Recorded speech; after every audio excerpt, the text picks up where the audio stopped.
Welcome to Now for Someone Completely Interesting. I'm your host, Ben Poulin. To say the Poulin family is a big family is an understatement. My dad was the oldest of 11.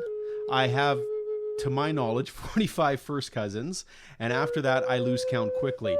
In that vast number of relatives, I have a vast supply of interesting people that I can bring onto this show. That in itself is actually a problem. How do you choose?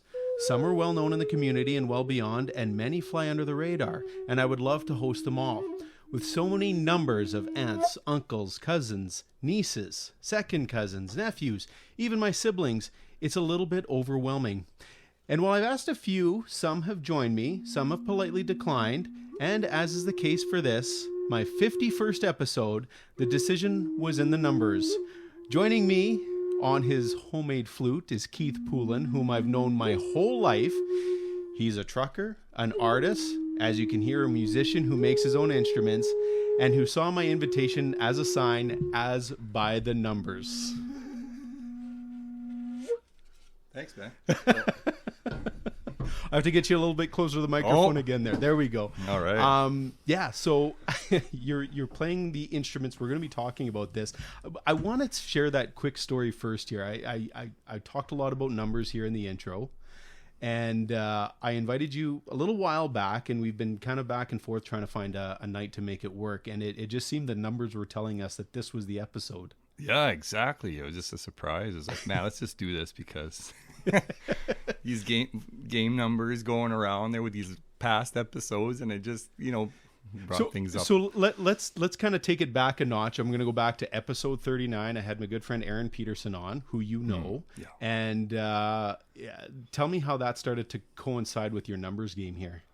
Well, I think it started too when you're saying, the people are interested in your stuff. They're interesting people, and that kind of triggered it too, right? Like hearing these these things, these realities and truths, and Aaron, like, come over for coffee and visit with the family, and he just showed lots of interest in my flutes, and he's into music, and I think he was the first one who wanted to play it.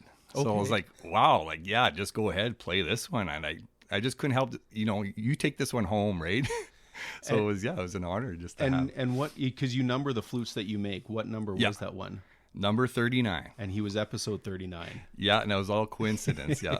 So I was just like, that caught my eye. and then you posed me a question after I released episode 50. You said, by the way, if we're recording this week, am I episode 51? And why was that relevant? Yeah, that was another awesome thing because I've only made 51 flutes. There you go. I'm like, this 51 is going to be yours. That's wow. That's a gift, and just because it's got a story to it, right? Absolutely. Well, yeah. I'm actually very honored that. And you've asked before, like, I remember that you always wanted, it'd be something you'd like from me. So well, I remember and I've always been very curious. So I'm going to post pictures of these flutes, and we'll talk a little bit more about them. But first, let's get to know Keith Poulin a little bit. Of course, I've known you. We've literally grown up together. So there's not a lot that I don't know about you, but maybe we can just introduce you a little bit here. You born and raised just south here of St. Edward. And actually, you're literally right next door to where you grew up. How cool is that? Yeah, exactly. Right next door. You had a pretty fun childhood. Your dad had an interesting way to keep you kids occupied. Yeah. We used to call it Neverland because you had all these crazy outdoor playgrounds that probably weren't the safest thing to.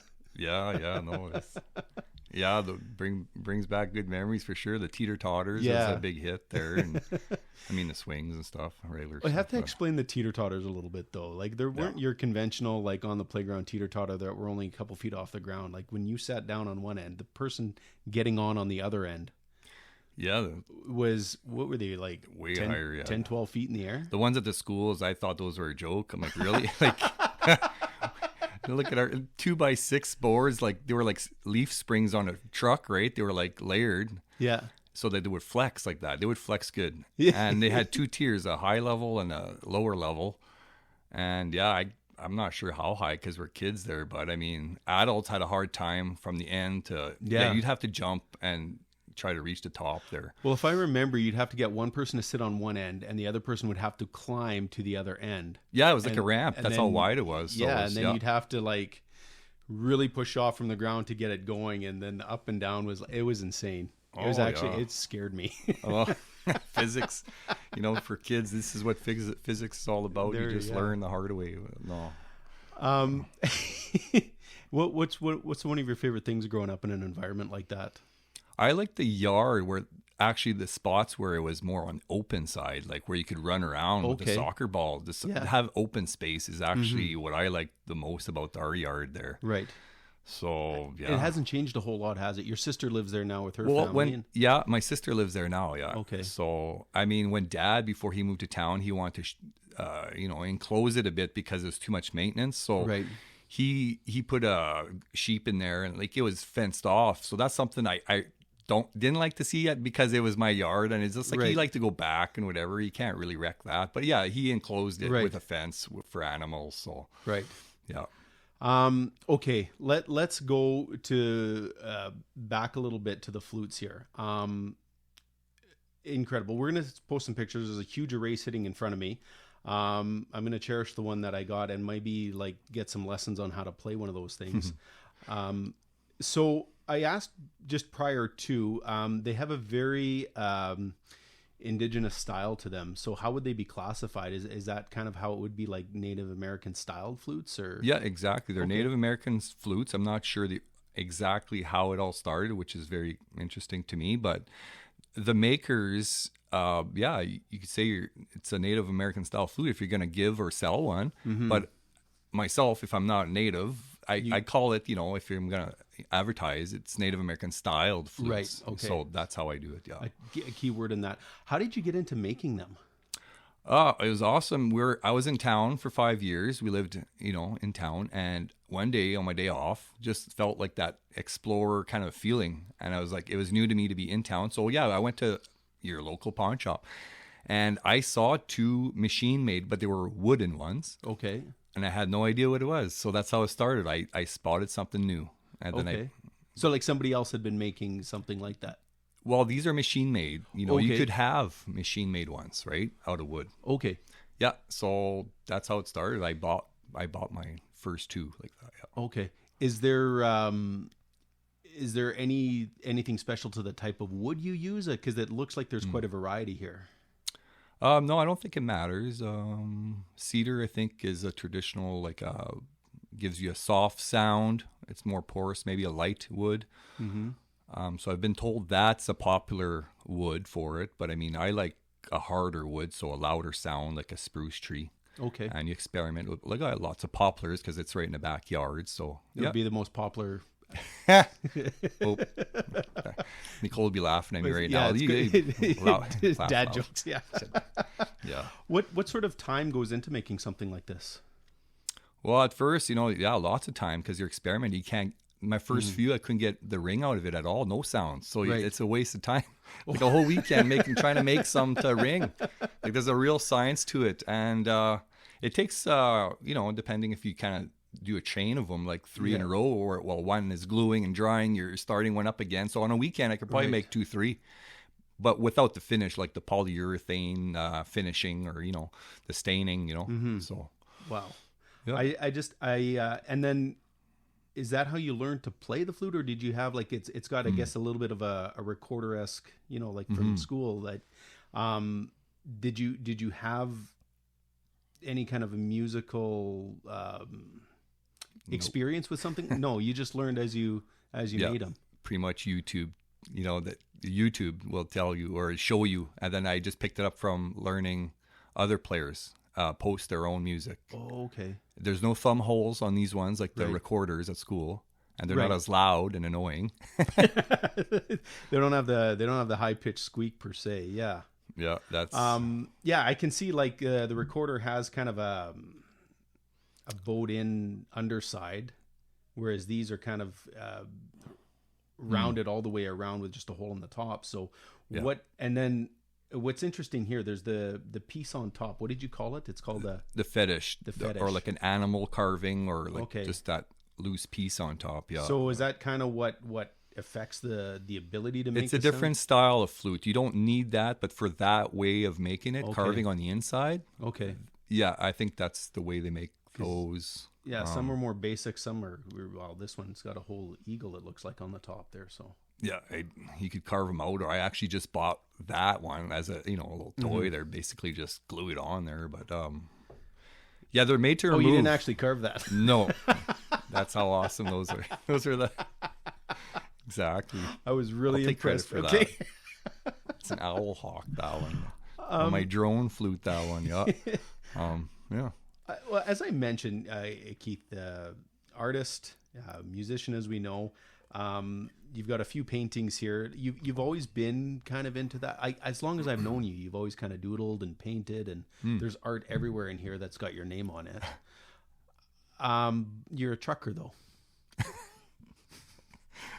And I'm not saying, but you know what? And it's good because it's like a painting. Yeah, it's like the black and whites. And I've been behind the wheel of a big truck before. There's an art to driving a truck. It's not an easy thing to do. But have you ever thought of maybe pursuing art professionally in any way? Like there's talent there that. Yeah, life went by too fast. Yeah. It just didn't happen. No, It's never too I don't late. think. Yeah, I don't know if there's a market for it too. Like I've been asked that, and it's just like, well, perhaps I don't know, like how that market works out. But you'd have to sell. I'm thinking like lots, or to make up for. I feel like you might know a guy that might be able to direct you, or even I mean, The Godfather. That's right, Uncle Herman, a world-renowned artist in the Postmaster. family. Yeah.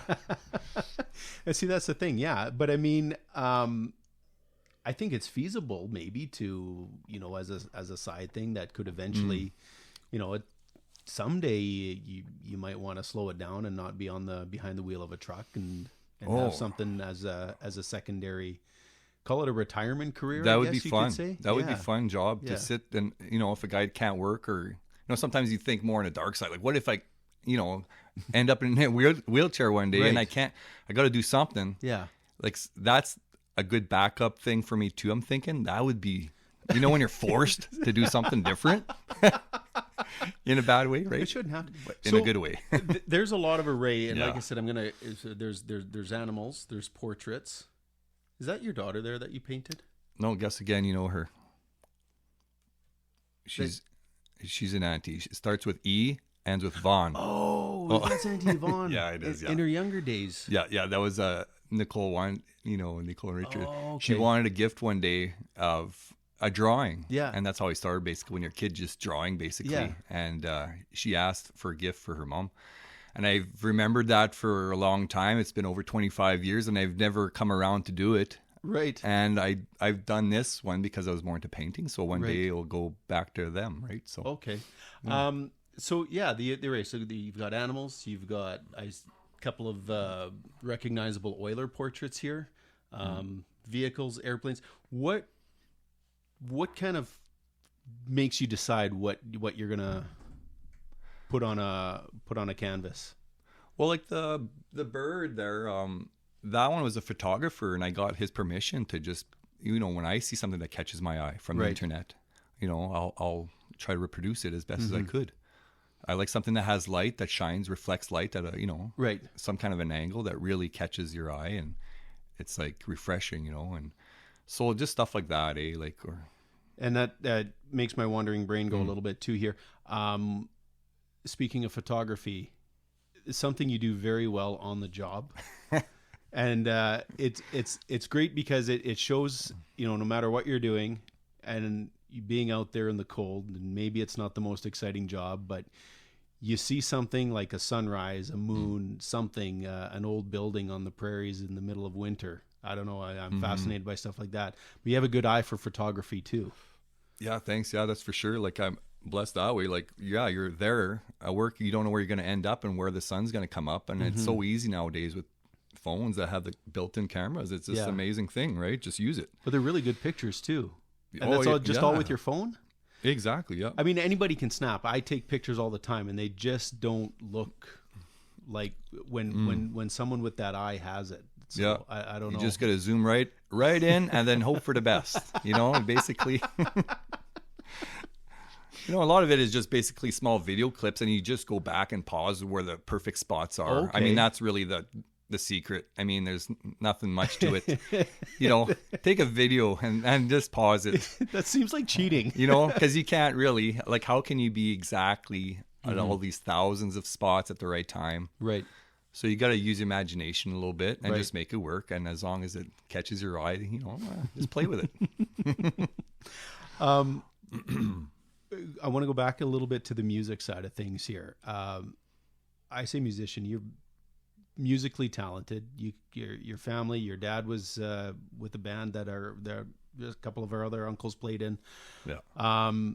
And I always remember because he's got that Paul McCartney bass. Yeah, he Or that still Paul has McCartney, it. yeah, that style bass. So more on the conventional side of a musician, but that's not exactly the path you've had. I mean, we can hear by the flute, but that's not it. There's a didgeridoo in the house. Yeah, didgeridoo. There's a couple of unique drums. What were they called The again? djembe Okay. and a cajon. Okay. That's not something you just see in every music store you go into. A banjo lily. Ukuleles. Yeah. So, and you play them all very well. I've heard, like, you know, thank through you. family gatherings, we tend to try to have some sort of entertainment with a talent show, so to speak, Yeah. which I've never been a part of. Oh. I MC them. I can introduce people. That seems to be my forte. But how do you figure out how to play these instruments? Because it's not like you can just go down the street. I guess you could YouTube. Yeah. But to really learn something, I don't know, like you have to be immersed in it, or you just have to have some sort of knowledge or intuition of how to. What makes you interested in the instrument in the first place, and how do you learn to play these things? Yeah, just trial and error, like just having it around. You know, we're blessed to have jobs with money. Sometimes you just got to dish it out. Take a chance. Buy Right. this instrument. You know, if you don't Right. like, you know, that, trying it out. And of course, there's always the internet, YouTube. They show you Yeah. techniques, especially with the didgeridoo or the didge, and you know, blowing techniques and just trying it out. I mean, it's just that. I mean, drumming. You know, with River Road band that our parents had, like the drums were always available, Right. or electric guitar, so that was nice too. You kind of start early, you know, by default, and that helps, right? So, But whatever, Yeah. whatever. Where do you get the idea to play one of these instruments or to seek them out and try them out? Nicole, that's what you're getting at, eh? My wife, yeah, Nicole. Oh man, she finds these instruments that I don't even know, and then she'll just gift them to me, you know, birthday or Christmas or something, something new that I haven't seen before, and it's just like, okay, well, let's try this one out, you know. Has she ever explained like why she's chosen one, or it's just she just hears it in the sound She kind must, of? yeah, she must have just heard some clips out there or something and figured I could do the same. And she, compliments me. She says, I like hearing you play that. So, yeah, it's very encouraging, you know, whether it's drumming or the strumming and the guitar. And she just, she likes it. I also noticed that a lot of these are instruments that can be played, like if you did happen to lose the use of your legs, that you can play sitting down. Yeah. You don't think she's thinking along the same lines, is she? Nope. No, okay. But having said that, I mean, I guess I don't know if there's with today's technology, you could easily make a recording and market that too. Would you ever think of becoming a professional musician on top of artist? And Not that deep, but I did think, I always like, you know, when you go in a city or somewheres where they have these outdoor, you know, you got that one solo guy outside with his hat or something, and he's just enjoying himself with the whatever instrument he has. Yeah. I've always kind of liked that mystery about it, like that thing where people will just give their time for free, not expecting anything back, but just the fun of playing something and having people enjoy the moment, you know, while they're walking out in the sidewalks, like, or having a bar that's kind of like open for where you could hear the music inside and out. And just, that's something always in my mind, like one day when I'm retired or something, where I could just keep playing for the people, you know, just anything I got, my collection of things, you know. No. just set up shop. Well, you know what? Yeah. St. Paul's such a vast multicultural area right now. I was having a conversation with a few people the other day. Wouldn't it be neat if we set something up where there was just like a kind of more of an informal, what do you call them, buskers or something like that, where you play on the street with the guitar Well, they case kind of open or have that something? square there by the Foundry on the side there. That They've got that spot. I think we're onto something here. Yeah, and they've used it some summers, like Yeah, some bands playing yeah. there, but that's part of it. But maybe something like you're saying, just where something a little bit different, something a little bit unique, like just a solo. And A little closer to sidewalks or businesses, like more. Yeah. Yeah, sometimes it's hard to say the exact spots Yeah. there. But I don't know. I think that's something that would, I don't know, bring just a little bit more enjoyment to people's lives. And Yeah, the arts like that Yeah, way, that yeah. side of it, eh? Like informal that's side. special. Like, yeah. It makes me think. I read a story on the internet, and I couldn't tell you the exact values here, but there was a violinist that played in a subway station in New York for something like 5 hours, and I think made a whopping $87. It turns out the night before, the guy played to a sold out theater audience at $500 a ticket, and he was playing like $1 million violin. I may be wrong on the values, but it just goes to show that you never know what kind of talent is actually playing in front of you. Maybe it is just a trucker with a homemade flute, or maybe it is a world-renowned violinist out there that we could attract. I mean, it's limitless, but I just think, you're.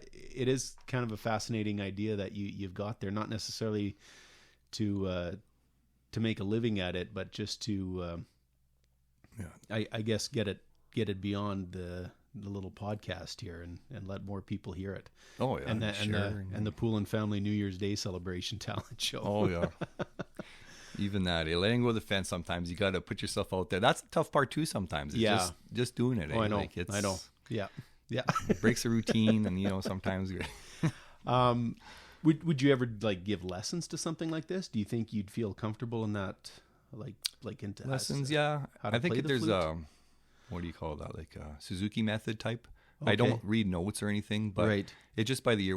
If you know the tune in your head, I think if you you play one instrument, like I've done this one, long enough on one specific song, the other ones will come a lot easier. Sometimes you just have to hear it once, and then you could play it because your fingers kind of like have a mind of its own. It's like it knows where to play it. You know? Yeah. So I think other musicians, experience the same thing, right?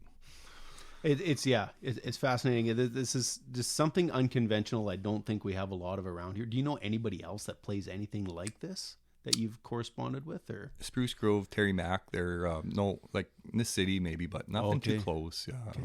It's Mark Taylor in Edmonton there. Met him through another Facebook stuff. Like they have little groups, but and try to learn then. Yeah, so you basically like learn by ear and by sight with you. You see, I couldn't learn that way. That's why I'm asking. If you're giving me this flute, I'd like to be able to use it in some capacity, but I'm going to need some.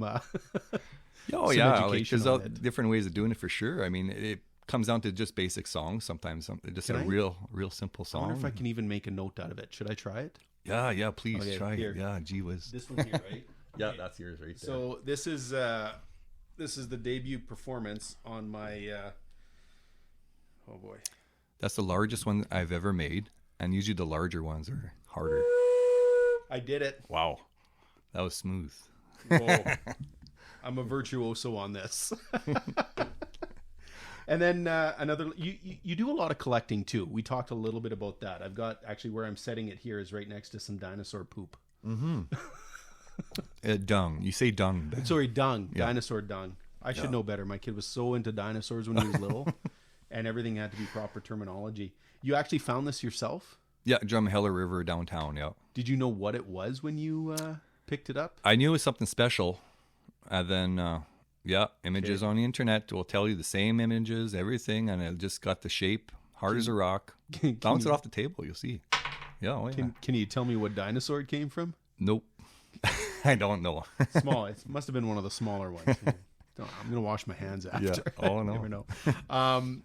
So, and then as far as other collections go, you handed me a neat little stack here of this takes me back now too. I'm holding in my hands hockey cards. Oh yeah. And all goalies. I used to actually, my collections, I would, if I had a complete set, I'd give or trade the other cards, but never the goalie cards. I always kept them. Really? I don't know what happened to them. Oh. But neat things like this, like the Tommy Salo one, I can already tell you that's just after he was traded to Edmonton. Really? Yeah. The pads are the wrong color. Those are New man. York Islander colors. So I just love how different people could look at a picture like that Yeah. and just read into it like that. It's great. and as far as I know, you're the only one I know, and that would have a Mikko Koskinen card. So Oh, Norman Noel probably does. okay. He's got awesome stuff there. There might be a few He's other my dealer there. the card dealer. So Anyway. yeah. So we're gonna wrap things up a little bit here, Keith. But one more thing with the numbers that kind of hit me as I was driving out here, and I'm doing the math in my head. The numbers on the family. So this is pre-recorded. We're coming out here. This will be released on March 5th on the next Sunday of my rotation. But obviously we pre-record. We're recording this on February 22nd. And if I think right, when I go like amongst our generation of the cousins, the grandchildren on the Poulin side, I was number 22. Oh, wow. I might be wrong about that, but I'm like 90% sure. And we'll have to get someone to corroborate that. But there's a clock somewhere with our pictures wearing these little T-shirts that have our number on it. So, and I'm number 19. So I am 22 then, because that's how I did the math in my head. I counted from you. Oh, Miguel's 20. Yeah. Okay. Yeah. And then Nicole's in there somewhere. Yeah. Nicole Brusso, who's been on this podcast, I think is 21. Yeah. So there. Okay. We got I am 22 because I'm right after her. I know I am. Okay. Awesome. Okay. Yeah. Last question. You know this is coming because you've listened to absolutely every single one of these. And there's another like feather in your cap. I don't know anybody else who has. Oh, maybe my in-laws have listened to every single one of this. Oh, yeah. But the last question, Keith, you're here as someone completely interesting. If you were to recommend someone completely interesting for this show, I'm not saying they would have to come on, but who would you recommend? I got 3 or 4. Oh. Sure. You know what? Have at her. I like to hear Dad for sure. Like, okay. But I know like whatever, like everyone's shy and but no, Dad or Uncle Paul is another one. Mm-hmm. He put lots of time when he had his trucking. I got my drivers through him. Right. So stuff like that. He's got trucker stories or Uncle Marshall or something like that. Like, or Brother Derek or something. But anyway, I go on and on. Like, I just want to hear from everyone. Well, it's like I said in the beginning, everyone has these great talents and stories to share. And I'm glad you mentioned your dad because we are working on it. He's working his way up to it. We've asked him, and my fondness for what he does is his I always call him the keeper of the Poulin history or the Poulin story, specifically our family. He's got all the stories. He's got the albums, the pictures and stuff. So I think it'd be great. And I remember talking to your older sister Tara one time, and she said you should have my dad on, but I just don't know if anybody could understand him if he's on here. Yeah. If he gets bouncing back between the French and the English, but I'm sure we'll figure it out. So my guess once again, my cousin Keith Poulin, someone here completely interesting. If you've enjoyed this podcast, please make sure you give us a like and subscribe through your favorite podcast provider. You can find us by searching Poulin Radio or Now for Someone Completely Interesting. And once again, thank you so much for hosting me, the hospitality, and this incredible gift of this homemade flute. You're welcome. Keith Poulin, thank you so much. Man.